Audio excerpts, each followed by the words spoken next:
বাংলাদেশে নতুন নোট চালু করার ক্ষমতা আছে একমাত্র সঠিক উত্তর বাংলাদেশ ব্যাংকের। নোটের বিপরীতে নিরাপত্তা হিসেবে বাংলাদেশ ব্যাংক রিজার্ভ রাখে।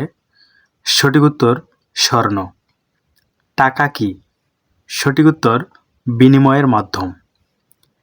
আন্তর্জাতিক লেনদেনে বাংলাদেশি টাকার কোড। সঠিক উত্তর বিডিটি। বাংলাদেশের নিজস্ব মুদ্রা চালু হয়। সঠিক উত্তর 4 মার্চ 1972 সালে। স্বাধীন বাংলাদেশের প্রথম মুদ্রার ডিজাইন কে করেন? সঠিক উত্তর কে.জি. মোস্তফা। বাংলাদেশের বর্তমানে কত ধরনের সরকারি নোট প্রচলিত? সঠিক উত্তর 3 ধরনের সরকারি নোট প্রচলিত। বাংলাদেশে ব্যাংক নোট কয়টি? সঠিক উত্তর 7টি। প্রিয় শিক্ষার্থী, আজকের কুইজে থাকবে বাংলাদেশে নতুন নোট চালু করার ক্ষমতা আছে একমাত্র কোন প্রতিষ্ঠানের?